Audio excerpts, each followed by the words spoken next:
Hello, and welcome to the third video of the FP1 chapter Transformations Using Matrices. On the screen, a quick starter question to get us going. A is this and B is this. Describe the geometric transformations.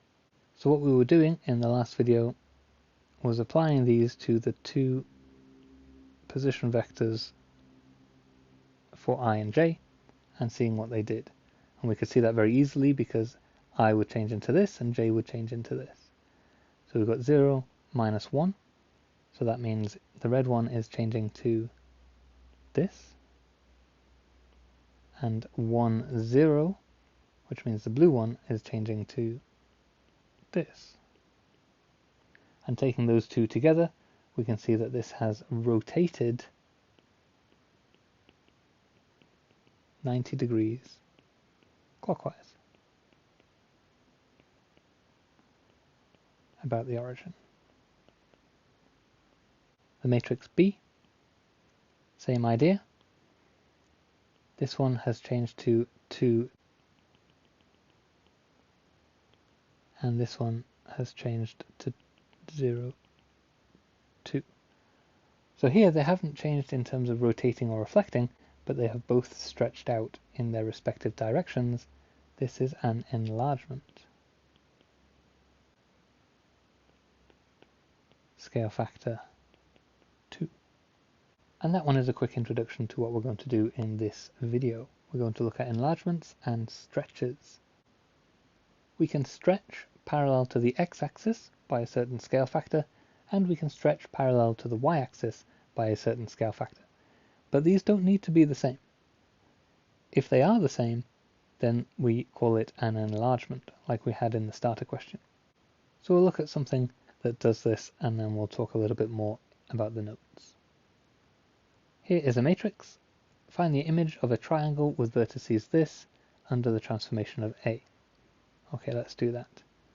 4, 0, 0, 3 is being applied to the point 2, 2, 2, 3, and 3, 2. And if we apply that, we get 8, 8, and 12, 6, 9, and 6. Sketch and describe the transformation. I'm going to plot these to help me sketch it. In yellow, the original shape, 2, 2, 2, 3, and 3, 2 was this triangle. And in blue, the image, 8, 6, 8, 9, and 12, 6.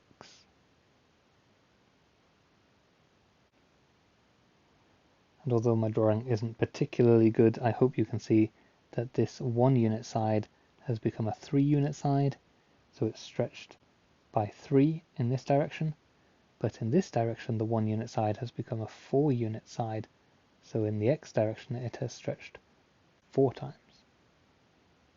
So to describe it, that's what I would say. I'm not going to write it, but I'll say it. There is a stretch in the y direction, scale factor 3, and a stretch in the x direction, scale factor 4.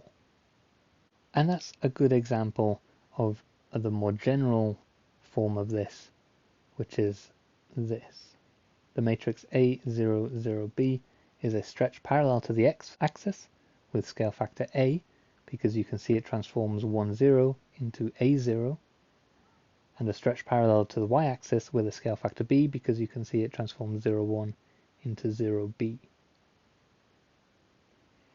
The matrix A00A is an enlargement with scale factor A. Now it's worth noting that with stretches there are always invariant lines. If you stretch out parallel with the x-axis in this direction, then all of your x equals lines are going to change, but your y equals lines, those that are parallel to the x-axis, will be invariant.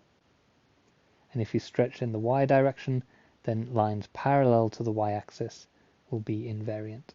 And whichever one you do, the axes themselves will both be invariant for any stretch. Now the last thing to say on this is quite interesting, and that is about the area. When you stretch, unlike rotation and reflection, you change the area of the shape. and you change the area by an amount related to the scale factor. If the scale factors are different, you have to take both of them into account. And the area scale factor is given by the determinant of the matrix. And that's because you're doing for the determinant this times this minus this times this, and this will always be 0 for stretches. So you're doing this times this. So you're taking both scale factors into account, and that's the area scale factor. Obviously for an enlargement, it's what you would expect, it's a squared, which connects back to work you've done at GCSE. So this is really important to remember. The determinant of the matrix for a stretch gives you the area scale factor, and that can help in problem solving questions.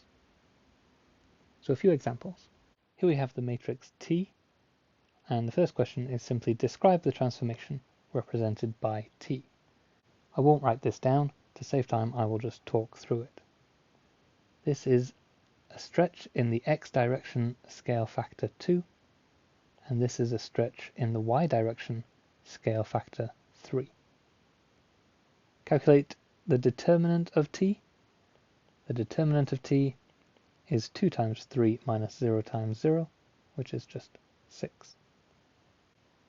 The unit square is transformed under T. Calculate the area of the image.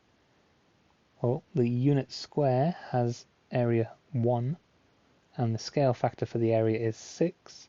1 times 6, the image must have an area of 6 square units. Part D, state which lines are invariant under this transformation. Because there's a stretch in both directions, and they've got different scale factors, the only lines that are invariant are the x-axis, y equals 0, and the y-axis, x equals 0. That would be different if there was a stretch only in one direction, or if the scale factor was the same. But for this one, it's just these two axes. Second and final example, matrix M is this. Describe the transformation. Again, I won't write this down for the sake of time, but this is a stretch in the x direction scale factor minus 4. There is no stretch in the y direction because a scale factor 1 is no stretch. A 2D shape with area A is transformed under M to give an image with area 32 square units. Find the area A of the shape. Okay, again, I need the determinant, but in this case, I get the answer minus 4. And if I want to go back from the image to the shape, I would expect to divide by this, but that gives me a negative answer, and you know that we can't have a negative area. So what's going on here? Well, we don't need to worry too much, because if I've got a shape here, like this, and there's a stretch in the x direction of minus 4, all that's telling me is it's going on the other side of the axis, and then stretching out 4 times. So the negative here, you don't need to worry about it in terms of the area, it's just telling you it's gone across the axis.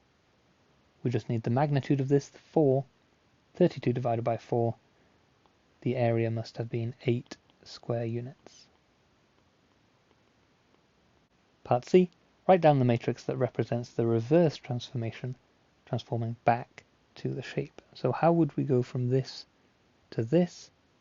We'll talk more about this in the next video, but here it's quite easy because to undo a stretch in one direction, you basically do another stretch in the same direction, but with the inverse scale factor. So instead of minus 4 times bigger, we want minus 4 times smaller, which means we're going to have a minus a quarter, 0, and this one again won't change.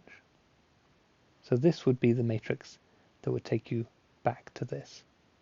Hopefully that is enough for you to have a go at questions from exercise 6C, and then we'll talk about the final 2 things in the next video.